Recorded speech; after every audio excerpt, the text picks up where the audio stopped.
tema. Bueno, gracias por acompañarnos en el FLISOL 2021, sede en Loja. El día de hoy tenemos al ingeniero René Elizalde, quien nos va a acompañar con la charla Creación de contenido educativo y científico a través de Jupyter Book. René nos va a estar hablando de cómo crear contenido educativo y científico a través de la línea de comandos. También nos va a enseñar cómo sobre la creación, estructura y personalización y publicación de Jupyter Books. Para conocer un poquito más a René, René es ingeniero en sistemas y máster universitario en ingeniería de software para la web. René es docente e investigador del Departamento de Ciencias de la Computación y Electrónica de la Universidad Técnica Particular de Loja. También es miembro del grupo de investigación de sistemas basados en el conocimiento UTPL. También tiene experiencia en proyectos de analítica de datos y desarrollo de aplicaciones de ambiente web en el lenguaje de programación Python. Antes de darle paso a René, queremos invitarle a que posteen sus preguntas aquí en el canal de YouTube. Al final, René va a estar muy gustoso de responder sus preguntas, así que bienvenido, René, te damos la bienvenida. Queremos invitarle a que posteen sus preguntas aquí en el canal de YouTube. Muchas gracias, Gabriela. Gracias a los organizadores del FLISOL en este año 2021. Para mí realmente es un honor volver a participar en el FLISOL. Ya he participado en algunas ediciones. Insisto, es un honor para mí estar aquí para venir a hablar de lo que nos gusta, ¿no? del software libre. Voy a permitirme, por favor, compartir la pantalla. Solo me confirman si está bien el audio, por favor.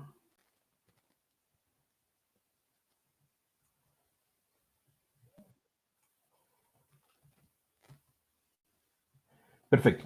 En estos minutos vamos a conversar sobre la creación de contenido educativo y científico a través de Jupyter Book. Antes de iniciar a ver qué es Jupyter Book como tal, he creído conveniente un poco ponernos en contexto, ¿no es cierto?, del cómo vamos a llegar a hablar o a entender lo que es Jupyter Book. Jupyter Book, hay que regresar hacia el 2001, ¿no es cierto?, donde se creó un proyecto a través de un científico colombiano que ahora trabaja en Estados Unidos, que se llamaba ePython, que es una consola interactiva que seguramente todas las personas que están en el ambiente de Python la conocen. Como ustedes saben, cuando uno instala Python, automáticamente, bueno, si instalamos o si queremos trabajar en Unix o si queremos trabajar en macOS, Python ya viene por defecto, ya viene una consola por defecto. Pero bueno, este grupo de desarrolladores encabezados por Fernando Pérez, que es un científico colombiano, crearon una consola un poco más interactiva que se llamó ePython. Transcurrió un tiempo y luego en el 2014 se creó este proyecto como tal llamado Jupyter. Y luego han ido desencadenándose algunas acciones en función de Jupyter. Jupyter nació con la idea de que nosotros podamos, a través de una consola, pero en ambiente web, poder trabajar con Julia, que es un lenguaje de programación interesante, con Python, obviamente, y con R, ¿de acuerdo? Entonces, luego de hablar un poco de lo que es Jupyter como tal, como plataforma como tal, que nos permite el desarrollo de código libre, bajo estándares abiertos, crear procesos interactivos en varios lenguajes de programación. A veces, cuando venimos desde Python y hemos trabajado con ePython, decimos, pero entonces Jupyter solo me permite a mí trabajar con lenguaje Python, y no es así. Jupyter tiene esa habilidad, ¿no es cierto?, tiene esa característica de que yo pudiera instalar algunos otros lenguajes, asociar algunos otros lenguajes para poder trabajar, como lo voy a comentar un poco más adelante. lo primero que nosotros debemos analizar es que, como les decía, dentro de Jupyter como tal existen algunas situaciones. Lo primero es que hablar propiamente de Jupyter Notebook como tal, ¿no es cierto? Entonces, en el 2014 salió Jupyter Notebook, ojo, venía con el tema de Python hacia atrás. ¿Y qué nos permite Jupyter Notebook? Esta es una aplicación web. Desde ahí ya marcamos una diferencia. Es decir, nosotros instalamos Jupyter Notebook por alguno de los métodos propios de instalación para los paquetes de Python, ¿sí? Que puedan existir uno o muchos. Luego de eso, nosotros no es que vamos a trabajar en una consola directamente, sino que lo interesante de esto es que podemos trabajar en un navegador. Es un ambiente un poco más amigable, digámoslo así, pero que sigue teniendo lo fundamental, ¿no? El hecho de que yo pueda ingresar código y ese código lo puede ejecutar a través de un comando, y ojo, todo esto en el navegador, y pueda salir o pueda obtener yo una salida de lo que acabé de escribir en el lenguaje de programación que yo quiera hacer, que yo quiera trabajar. Luego, dentro de los notebooks, nosotros pueden contener código, vamos a ingresar código, podemos hacer visualizaciones. Yo les hablo un poquito desde Python, desde la visión muy de Python. Podemos generar visualizaciones con Bucket, con Matplotlib, y bastante interesante, así que hemos trabajado nosotros. Podemos generar explicaciones. Ojo que en este notebook nosotros podemos crear código de acuerdo al lenguaje de programación, pero también podemos poner etiquetas Markdown, ¿sí? Que permite darle una interfaz bastante interesante, ¿no es cierto?, a nuestros cuadernos de Jupyter Notebook. Luego nosotros podemos exportar ese código, exportarlo a un PY o exportarlo al lenguaje con el que estemos trabajando, exportarlo a HTML. Si nosotros queremos visualizar el contenido que tiene Jupyter Notebook como tal, podemos abrir, se guardan automáticamente con una extensión IPYNB. Entonces, cuando nosotros queremos revisar el contenido, si somos mucho más curiosos, digámoslo así, vamos a encontrarnos con un conjunto de datos y metadatos puestos en un formato JSON bastante interesante. Además, Jupyter Notebook como tal ha permitido generar procesos o que grupos de investigación, personas vinculadas al ámbito de educación que están explicando conceptos de programación, conceptos de analítica de datos, grupos de investigación que no están vinculados directamente a la informática, sino de otras ramas, están sumándose a trabajar con Jupyter Notebook porque permite esto, ¿no? Realizar procesos de limpieza, transformación de datos, generación de modelos estadísticos, aprendizaje automático, etcétera. Existe un sinfín de posibilidades que uno puede tener cuando está trabajando con Jupyter Notebook. Jupyter Notebook es como tener una consola donde pongo un comando y en ese momento se levanta una interfaz web y yo comienzo a trabajar. Ojo, yo les estoy contando todo esto desde mi ambiente local, Pueden existir algunas otras soluciones, ¿no es cierto?, que trabajen con el concepto de Jupyter Notebook, pero que hablamos de plataformas que están en la nube. Yo acá les cuento la historia desde de cómo nosotros podamos trabajarlo desde un ambiente eminentemente local. Acá he dejado la dirección donde ustedes pueden trabajar. Pueden revisar la información sobre Jupyter como tal.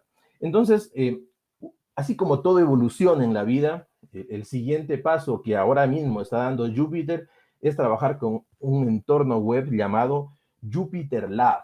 ¿Sí? Jupyter Lab está creciendo, cada día incluyen algunas características. El repositorio está en GitHub, uno lo puede revisar los issues para ver cómo va la situación.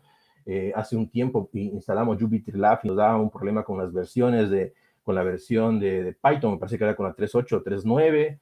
Revisábamos los issues y estaban ahí en constante revisión para dar solución al tema. Entonces, es una plataforma como tal que está en constante evolución. Ojo, es una evolución de Jupyter Notebook como tal. Es un entorno web para el manejo de notebooks. Ojo, desde acá yo puedo manejar muchos notebooks. Se pueden agregar, algo muy interesante, que se puede agregar flujos de trabajo para ciencias de datos, aprendizaje automático, entre otros. Además, se puede agregar un sinnúmero de componentes de acuerdo a las necesidades. Esa parte es importante. E insisto, sigo trabajando en un entorno web. Sigo teniendo mi código, sigo poniendo mi código en un entorno web, abro un navegador, ahí está mi Jupyter Lab, que ya creció del Jupyter Notebook, pero algo interesante es que yo en ese Jupyter Lab, yo puedo agregar un conjunto de widgets, ¿no es cierto?, de componentes nuevos, que la comunidad como tal, una de las características de la comunidad de Python es que es bastante buena en el sentido que comparte conocimiento. Entonces, de ahí podemos ir teniendo un conjunto de características para poder trabajar, para poderle darle mucha más potencia a Jupyter Lab. Si yo quiero agregarle, qué sé yo, a lo mejor algún widget va a ser mucho más complicado a un Jupyter Notebook. En el Jupyter Lab existe ya desde la interfaz web la opción donde yo pueda agregar un conjunto de widgets y los widgets son muy, pero muy variados. Esta es una pantalla de Jupyter Lab como tal, ojo, de Jupyter Lab como tal. En la parte izquierda ustedes pueden ver un conjunto de widgets listos para que nosotros los podamos instalar y podamos utilizarlos en el proyecto en el que estemos trabajando. En la parte derecha nosotros podemos crearnos un Jupyter un Jupyter Notebook, porque lo podemos crear en Jupyter Lab para Python, Python 3, y algo muy interesante para Java, que ya voy a explicar cómo hacerlo. Puedo abrir un terminal, puedo abrir un archivo de texto normal, un archivo de Markdown. Ya van haciendo el tema este de Markdown, porque es un fuerte tema ya cuando hablemos de Jupyter Notebook. Y algo interesante, con el IRA puedo crear pipelines, ¿no es cierto? Flujos de trabajo muy, muy amigables, y es bastante interesante. Insisto, esto sigue creciendo, entonces me parece que el techo es espectacular en los próximos meses y años, y es por eso que he creído conveniente que nosotros podamos un poco ponernos en contexto, porque no es que yo venga a hablar directamente de JupyterBook, sino saber de dónde o cómo nació la idea hace algunos años. Luego, aquí hay un pequeño ejemplo. Acá lo que he hecho yo es instalar, ojo, todo en mi navegador. Sigo trabajando constantemente en el navegador, y lo que hago aquí simplemente es el poder generar un pequeño notebook como tal. Luego lo que hago es, a través de un widget propio de Jupyter Lab, agregar este proyecto que tiene dos archivos, un IPYNB y un readme.markdown. Luego lo que hago yo es asociarme a un repositorio puesto donde yo desee, en este caso en GitHub. Luego subo los cambios, hago el commit respectivo, y luego ya puedo revisar en mi cuenta en GitHub el proyecto con el que estoy trabajando. Insisto, sigo trabajando en el navegador. Desde ahí hago todo mi proceso. No tengo la necesidad de salir a buscar ningún otro recurso adicional. ¿Qué es lo que hice desde consola? Desde consola lo que hice es instalar Jupyter Lab. Todo lo demás lo puedo hacer desde mi entorno web como tal para poder seguir trabajando. Así como existe este widget para Jupyter Lab, perdón, existen un sinnúmero más de widgets que se pueden adaptar a las necesidades. Si alguien no es informático, si alguien está en otra rama, también hay un conjunto de widgets ahí para que ustedes puedan trabajar sin ningún problema. Luego, bueno, acá hay algunos ejemplos, como les decía. Por ejemplo, aquí hablan sobre Jupyter Lab utilizando IPY, Leaflet y Boila. Este es para trabajar con mapas asociado a OpenStreetMap. Acá está, este es el creador, fundador de Jupyter, de Python y luego de Jupyter, ¿sí? Donde hablaba algo sobre que podemos visualizar algunas situaciones en Jupyter Lab en diferentes consolas, que es algo bastante interesante. Acá habla también algo sobre el uso de Jupyter, el uso de Jupyter Lab en otras áreas. Entonces, es bastante interesante. Acá tengo un release, el último release fue en enero de este año de Jupyter Lab. Entonces, en ese sentido, pues, está en constante evolución, como les decía hace un momento. No solo lo veamos como algo directamente que lo pueden usar de manera íntegra las personas vinculadas al ámbito informático, sino personas fuera del ámbito informático también están utilizando a través de grupos de investigación estas herramientas. Ojo, hemos hablado de Jupyter como tal, Jupyter Notebook, Jupyter Lab, pero existe otra adicional que está acá, otra que se llama Jupyter Hub como tal, que está aquí. Jupyter Hub me permite, primero, me permite tomar un código, instalarlo en un servidor mío, ¿sí? O coger un servidor, tomar un servidor que esté en la nube, bajo Amazon, bajo Azure, bajo Google Cloud, para poder trabajar y poder crear un proceso, una interfaz, un proyecto llamado Jupyter Hub que es multiusuario. Ojo, yo manejo todo el proyecto, yo soy el responsable de darle las diferentes características a las máquinas que se van a crear por detrás, asociados a conceptos de Docker, asociados a conceptos de Kubernetes, que es el orquestador que maneja todo este ambiente en Jupyter Hub, que es muy importante, para poder decirle a un conjunto de usuarios que puedan ingresar bajo las credenciales asociadas a Google, asociados a GitHub, para que puedan ellos simplemente ingresar a una dirección, loguearse de la forma que yo le diga, y en ese momento ellos tienen acceso a un Jupyter Lab o a un Jupyter Notebook como tal, con características propias que yo le he dado. Le puedo decir que cada usuario tenga diferente consumo de RAM, que pueda trabajar con algún tipo de procesador, etc. Este Jupyter Hub es bastante interesante porque lo están utilizando algunos grupos de investigación a nivel mundial. Nosotros en el ámbito local dirigimos una tesis que un estudiante de Ingeniería en Sistemas Informáticos y Computacionales de la UTPL pudo levantar un Jupyter Hub, lo asoció a Google Cloud y luego hizo las pruebas. Él hacía las pruebas con sus compañeros accedían a la interfaz de él, los compañeros no tenían que preocuparse de nada, solo de ingresar las credenciales, y cada quien tenía un ambiente Jupyter Hub para poder, un ambiente Jupyter Notebook para poder trabajar. Claro, no todo es fácil en la vida. Cuando hablamos de Jupyter Hub como tal, lo indispensable es tomar en consideración el hardware necesario para ver la proyección, si yo lo puedo hacer en un entorno local, si yo necesito obviamente un entorno en la nube para poder solventar principalmente el tema de costos. Lo interesante de esto es que yo soy el dueño, yo soy la persona que puedo estar tras ese servidor y saber qué es lo que está pasando en cada una de las acciones que puedan realizar los usuarios de Jupyter Hub como tal.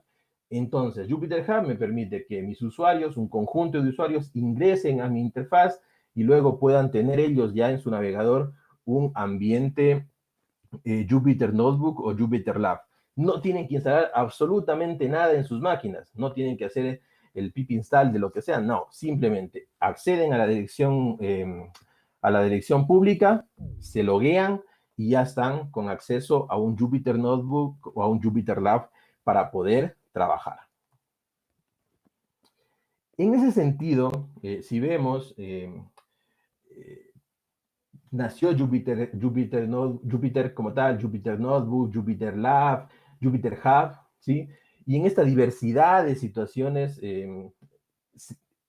existe una librería que se llama Jupyter Book, que permite crear contenido educativo, crear contenido científico de alta calidad a partir de información o material computacional, por si alguien no tiene información computacional, lo puede hacer para trabajar para cualquier otra área. ¿Qué necesito yo conocer para trabajar con Jupyter Book? Para poder trabajar con Jupyter Book, nosotros hacemos uso de formato Markdown, no en ninguna parte o en una medida bastante pequeña. Vamos a utilizar etiquetas HTML para poder trabajar con Jupyter Book. En su mayoría nosotros podemos trabajar con formato Markdown, ¿de acuerdo?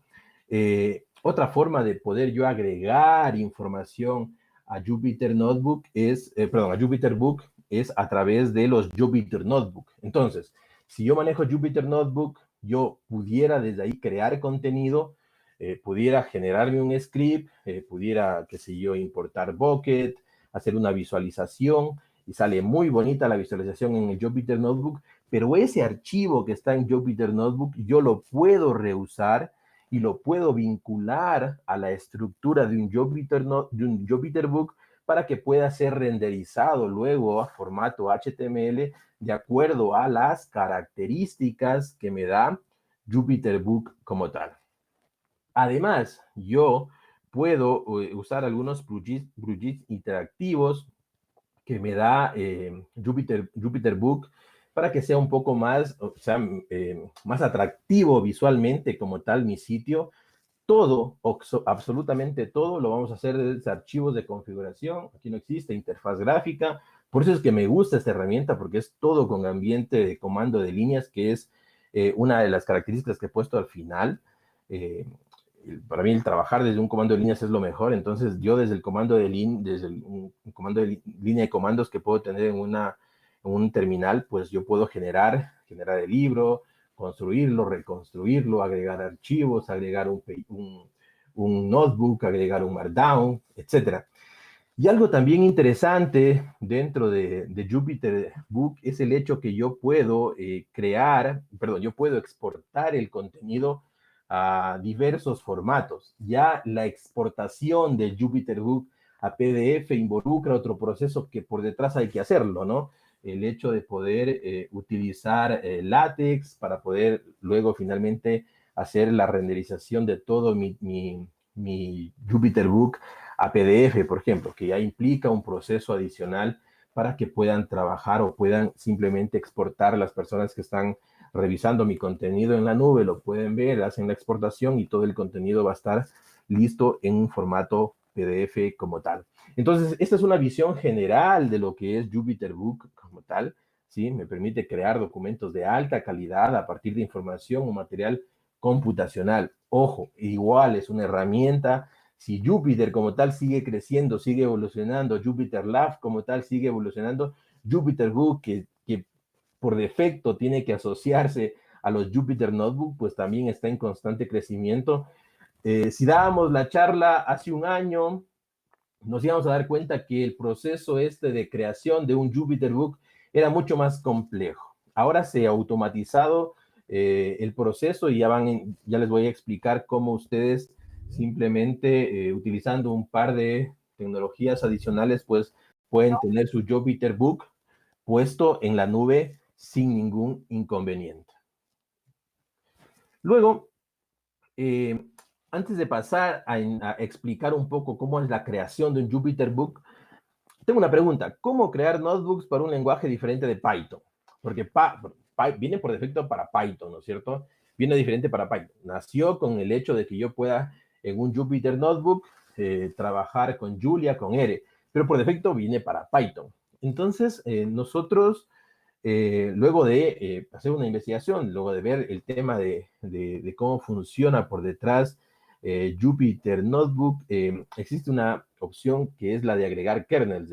Agregar kernels significa que yo pueda decirle a mi Jupyter Notebook instalado en mi máquina y si es posible instalado en un entorno virtual de Python, yo pueda decirle quiero que podamos crear Jupyter Notebooks para otro lenguaje de programación, para el que yo escoja.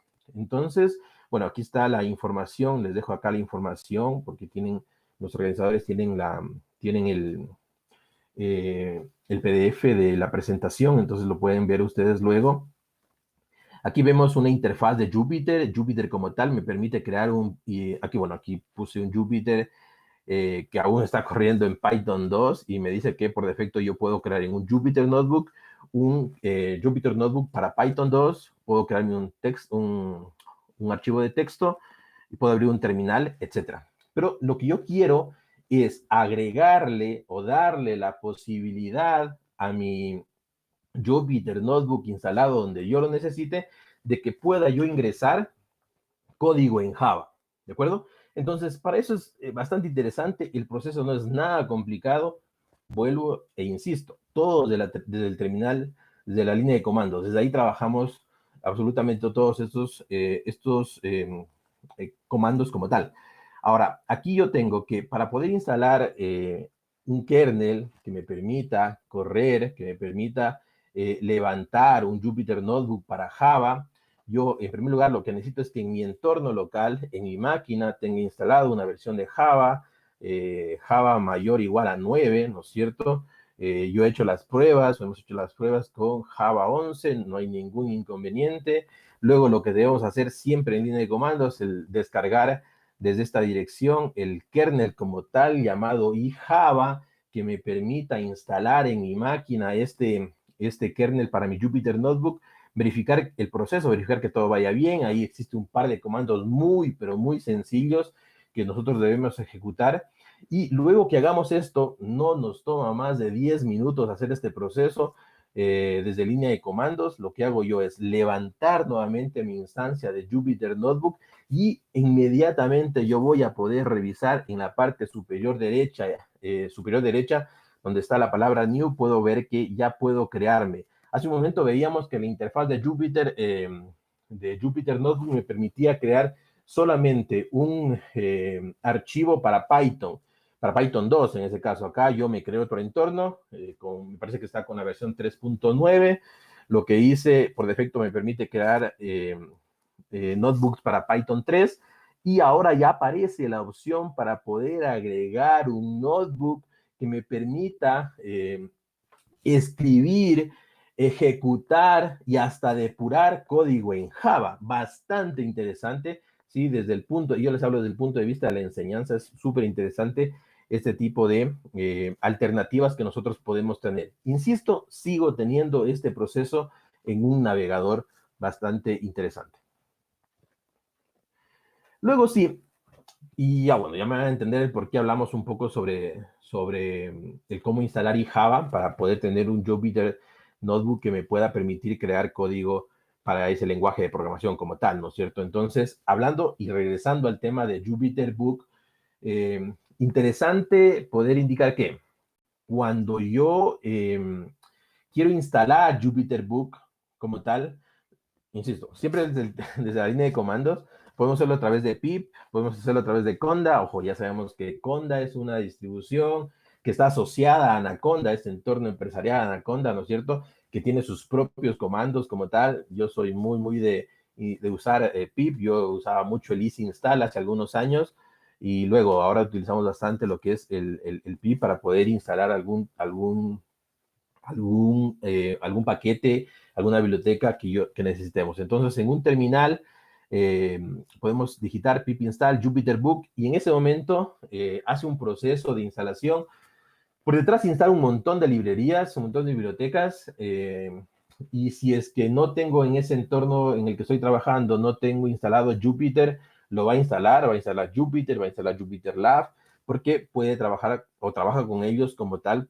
Obviamente, si viene con viene desde cuando fue creado o bajo el dominio de todo este grupo que hizo Jupyter, pues vamos a tener necesidad de tener dentro de Jupyter Book la instalación de Jupyter como tal, de Jupyter Notebook o de Jupyter Lab. El comando es muy sencillo, levantan un terminal. Ojo, claro que para llegar a esto que parece sencillo, necesito que mi máquina esté completamente funcional para poder trabajar con Python. Luego de eso, como les decía, es muy sencillo desde la línea de comandos. Lo que hago yo es simplemente decir el comando es Jupyter Book, le hago un create y pongo el nombre de la carpeta donde quiero que se genere la interfaz, la estructura de archivos para poder trabajar. Y aquí lo que he hecho yo es crear un libro, un Jupyter Book llamado libro Flisol. Automáticamente con este comando, si todo ha ido bien con la instalación, automáticamente yo puedo tener acceso a esta carpeta que se llama libro Flisol, que es tal cual yo le puse el nombre. Y si somos mucho más curiosos, pues este proceso ya nos genera una estructura demo, una estructura por defecto, que tiene un conjunto de archivos. Y aquí retomamos lo que le damos hace un momento, cuando hablábamos los conceptos iniciales de Jupyter Book, que es el que yo pueda tener o pueda manejar todo en función de archivos Markdown, archivos IPYNB, para hacer referencias bibliográficas también. Y además, si ustedes son observadores, acá pueden darse cuenta que existen dos archivos que son los archivos de configuración importantes dentro de la estructura de un Jupyter Book, que son los archivos YML, los archivos YAML, ¿no es cierto?, que me permiten hacer todo, absolutamente todo el proceso de configuración. Y aquí he puesto algunos ejemplos. Tengo el config.yml y acá abajo este no es el config, es el talk.yml. Aquí hay una equivocación. Aquí en el config.yml lo que yo puedo es decirle cómo quiero que sea el título de mi Jupyter Book, el autor, puedo asociar un logo que va en la parte superior izquierda de los Jupyter Book como tal. Puedo poner un sinnúmero más de configuraciones para poder trabajar dentro de Jupyter Book. Puedo decirle que el footer de toda mi aplicación, de todo mi proyecto Jupyter Book cambie. Puedo decirle que me permita acceder al repositorio en GitHub donde está puesto todo mi código de Jupyter Book que estoy trabajando, y existe un sinnúmero de opciones para poder agregarle a mi Jupyter Book. ¿Podemos trabajar con las que vienen por defecto? Sí, pero ya luego leyendo un poco la documentación, es importante Jupyter como tal, bueno, a través de sus creadores, a través de sus ingenieros, pues el tema de la documentación es bastante interesante, entonces siempre es bueno seguirla, ¿no es cierto? Y este que les decía es el talk.yml, porque acá está, si me permiten regresar, miren, este es el talk.yml que está acá. El talk.yml lo que me permite es agregar siempre o indicar siempre a través de archivos YML cuál va a ser el index de mi aplicación, cuál va a ser las páginas que yo voy a tener en mi aplicación. Y estas páginas, por favor, estas páginas lo que nosotros hacemos es vincularlas. Aquí me dice un file intro, file manejo Java, file content, file Jupyter Mist, son ejemplos que hay en Jupyter que creamos hace poco. Y bueno, estos de acá pueden ser archivos, luego archivos MD, archivos de Jupyter Notebook, etcétera, ¿sí? Entonces, esto significa que en alguna parte de mi proyecto existe un file llamado intro.md, porque insisto, todo o la mayoría de páginas que yo pueda crear en un Jupyter Book son a través de formato Markdown. No escribo mucho código HTML, pudiera hacerlo, no escribo en términos generales casi nada. Si trabajo con las opciones por defecto, no necesito poner nada en código HTML, solo espero que se haga el proceso de renderización para poder luego visualizar cómo quedó mi Jupyter Notebook como tal, mi Jupyter Book, perdón. Entonces, estos dos archivos son los interesantes, el config y el talk. Ahora, acá he puesto más o menos cómo nace un proyecto, cómo nace un archivo Markdown y cómo después que haga el proceso de renderización, cómo yo lo puedo ver ya en HTML, ¿sí? Ojo, este proceso es muy transparente para mí, por detrás hay varios procesos interesantes, pues, pero sigue siendo intransparente. Yo ocupo simplemente los comandos que me dice Jupyter Book para poder generar el HTML. Aquí tengo, para las personas que están vinculadas, que han visto Markdown, que se utiliza bastante en las wikis, en algunos LMS, ¿no es cierto? Principalmente cuando lo ven con sus estudiantes. Aquí podemos ver, ese es código Markdown, ¿sí? Esto es lo que yo pongo, esto es lo que yo le digo, este es archivo, yo le doy a Jupyter Book y él por detrás lo que hace es ponerlo de acuerdo a cómo yo lo puse en el archivo talk.yml y lo va a ubicar, en la parte en que yo le indiqué, y este es el HTML renderizado, ya es como lo va a ver el usuario final. Lo puedo ver en mi máquina local o luego lo puedo vincular o lo puedo enviar hacia, hacia la nube, hacia el Internet como tal. Ahora, acá lo que... Perfecto.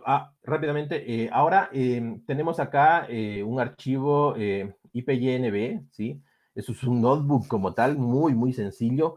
Y este archivo yo le doy a ¿quién? A Jupyter Book, y ese proceso de renderizarlo lo hace Jupyter Book y me genera todo esto, pero en un ambiente y HTML que es muy interesante para los usuarios. ¿Y por qué yo instalé hace un momento, instalé Java en mi entorno para poder explicar?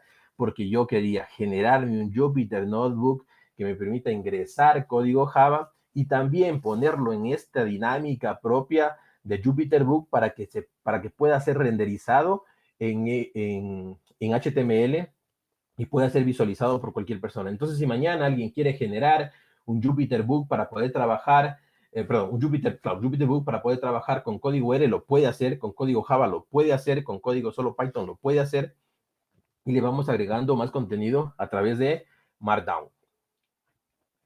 ¿sí? Y la parte de construcción, la parte de generación, la parte de que pasen los archivos MD o los archivos Notebook, pasen a HTML es muy sencillo. Seguimos trabajando en una línea de comandos y pongo Jupyter Book build y luego el nombre de la carpeta donde se creó el Jupyter Book, y en ese momento comienza un proceso de generación. Las salidas es interesante leerlas en consola, van generando, hasta que me dice que yo dentro de esta carpeta liblo.flisol, dentro de un directorio llamado build y dentro de HTML, puedo tener acceso a este index. Ya sabes que todo proyectos de ambiente web tienen un index por donde empieza toda la diversión de la página, y yo accedo a este index, ojo, todavía en mi local, y puedo ver ya renderizada mi página como tal, algo como lo que tenemos acá. Miren, yo hice el build, me dijo que está en tal parte el index, lo levanté a este index con un navegador, ojo, todavía en mi local, y ya puedo ver cómo fue quedando mi página. Y luego, bueno, algo final es que yo puedo agregar o puedo poner en producción, o para que todo el mundo la vea, a mi Jupyter Book, cómo ha quedado. Lo puedo utilizar el servicio de GitHub Page propios de GitHub, que me permite tener un dominio público asociado a mi usuario de GitHub, que es algo completamente libre. Luego yo lo que tengo que realizar es crear un repositorio en GitHub, asociar el proyecto a las características de GitHub, es decir, irme a settings y luego decirle cuál va a ser el branch que quiero utilizar para que se renderice con el código que yo genero desde el HTML, que se generó desde el proyecto, y luego agregar algo muy interesante que tiene Jupyter Book, es que yo puedo agregar estas que están en bastante auge ya hace algún tiempo, que son las GitHub Actions, que me permite automatizar. Yo estoy en mi local, de ahí lo que hago yo es un commit, pero un push de mis cambios para que se vayan hacia GitHub, y en ese momento, a través de GitHub Action, que una vez que esté bien implementado, automáticamente se van a hacer los procesos y automáticamente se va a crear un branch llamado GHPage para que mi proyecto sea o tenga un dominio público. Y finalmente, aquí hay algunos ejemplos que nosotros hemos visto. Aquí es un Jupyter Book que tiene algo sobre scikit-learn, sí, bastante interesante, conceptos de pandas, de NumPy, de de scikit-learn, bastante interesante. Tiene hasta algunos tests ahí puestos, que es bastante interesante que lo puedan tener. Son algunos ejemplos de Jupyter Book. La propia página de Jupyter Book, que estaba en presentaciones anteriores, el enlace está hecha en su propia librería, ¿sí? Si ustedes se dan cuenta, podemos generar todo esto dentro de Jupyter Book. Y acá me parece que había otro ejemplo, sí, un poco diferente, que es de Geographic Data Science con Python, ¿sí? Miren, acá ya han cambiado el tipo de letra, etcétera.